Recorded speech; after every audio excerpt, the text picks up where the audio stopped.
ഹിന്ദു പുരാണത്തിലെ രണ്ട് വലിയ ഇതിഹാസങ്ങളിലൊന്നാണ് രാമായണം മഹാഭാരതത്തിനൊപ്പം.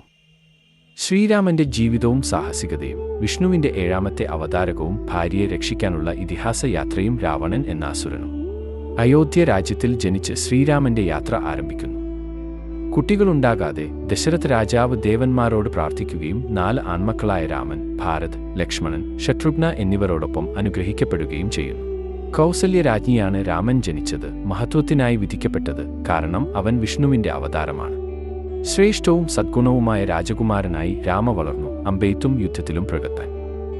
ജനക രാജാവ് കൈവശമുള്ള മത്സരത്തിൽ ശിവന്റെ മഹത്തായ വില്ലു തകർത്തു. രാമയുടെയും സീതയുടെയും വിവാഹം നീതി അനീതി എന്നിവർ പ്രതീകപ്പെടുത്തുന്നു. അവരുടെ സ്നേഹം കഥയുടെ കേന്ദ്രമായി മാറുന്നു. രണ്ടാം ഭാര്യ കൈകേയിയുടെ സ്വാധീനത്തിൽ ദശരഥ എന്ന നിലയിൽ കൈകേയിക്ക് ഒരു വാഗ്ദാനം നിറവേറ്റുന്നതിന് 14 വർഷമായി വനവാസം നിർബന്ധിതരാകുമ്പോഴാണ് കത്തിരിയുന്നതെന്ന്. രാമ എന്നേക്കും അനുസരണവും പുണ്യവും ചോദ്യം ചെയ്യാതെ പ്രവാസത്തിലേക്ക് പോകാൻ സമ്മതിക്കുന്നു. എന്നിരുന്നാലും അവന്റെ രാജ്യവും പ്രിയപ്പെട്ട ഭാര്യ സീതയും പിന്നിൽ നിന്ന് വിട്ടുനിൽക്കുക എന്നാണ്. സീതയും വിശ്വസ്തൻ സഹോദരൻ ലക്ഷ്മണയും അദ്ദേഹത്തോടൊപ്പം. അവർ ഒരുമിച്ച് വനത്തിൽ ജീവിതം ആരംഭിക്കുന്നു. കാട്ടിൽ ആയിരിക്കുമ്പോൾ സീത സൗന്ദര്യത്താൽ ആകർഷിച്ച രാവണൻ അവളെ തട്ടിക്കൊണ്ടുപോകുന്നു. അവൻ അവളെ തന്റെ രാജ്യത്തിലേക്ക് കൊണ്ടുപോകുന്നു. അവിടെ അവളെ വിവാഹത്തിലേക്ക് നിർബന്ധിക്കുമെന്ന് പ്രതീക്ഷിച്ച് തന്റെ കൊട്ടാരത്തിൽ അവളെ വർദ്ധിപ്പിക്കുന്നു. അവളുടെ അടിമത്തത്തിൽ രാമനോടുള്ള ഭക്തിയിൽ സീത ഉറച്ചു നിൽക്കുന്നു. അവന്റെ രക്ഷയ്ക്കായി നിരന്തരം പ്രാർത്ഥിക്കുന്നു. സീതയുടെ നഷ്ടം അവളെ കണ്ടെത്താൻ ഒരു അന്വേഷണത്തിൽ നിന്ന് പുറത്താക്കപ്പെട്ടു. അവൻ ലക്ഷ്മൺ ചേർന്നവനാണ്. സഖ്യകക്ഷികളിൽ നിന്ന് സഹായം തേടി അവർ വനങ്ങളും രാജ്യങ്ങളും സഞ്ചരിക്കുന്നു. ഒരു പ്രധാന സഖ്യകക്ഷികളാണ് കുരങ്ങൻ ദേവനായ ഹനുമാൻ. ആരാണ് രാമന്റെ കടുത്ത ഭക്തനായി വനര രാജാവായ സുഗ്രീവനുമായുള്ള സഖ്യമുണ്ടാക്കുന്നു, സിംഹാസനം വീണ്ടെടുക്കാൻ പകരമായി. ഹനുമാന്റെ നേതൃത്വത്തിൽ സുഗ്രീവയുടെ ആർമണുകളുടെ സൈന്യം സീതയ്ക്കായി രാമനെ സഹായിക്കുന്നു. രാമരോടുള്ള ഹനുമാൻ ഭക്തി അചഞ്ചലമാണ്. ഏറ്റവും പ്രശസ്തമാണ് അദ്ദേഹം സമുദ്രത്തിലുടനീളം ലങ്കയിലേക്ക് കുതിക്കുന്നു. സീതയെ കണ്ടെത്തി അവളുടെ അടിമത്തത്തിന്റെ വാർത്തകൾ നൽകുന്നു.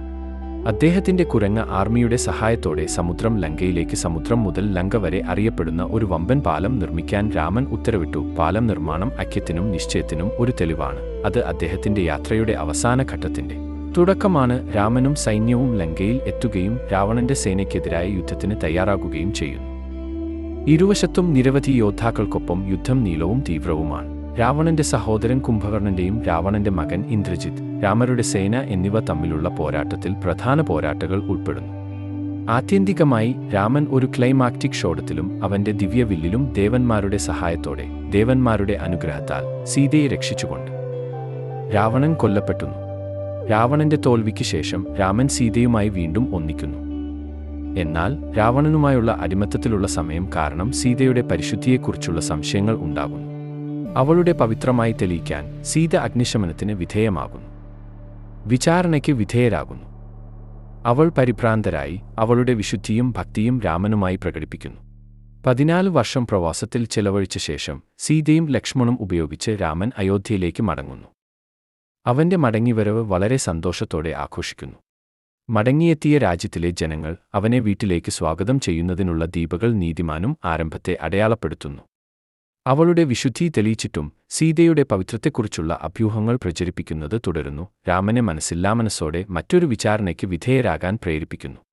തന്റെ അമ്മയെ, അവളുടെ നിരപരാധിത്വം തെളിയിച്ചു.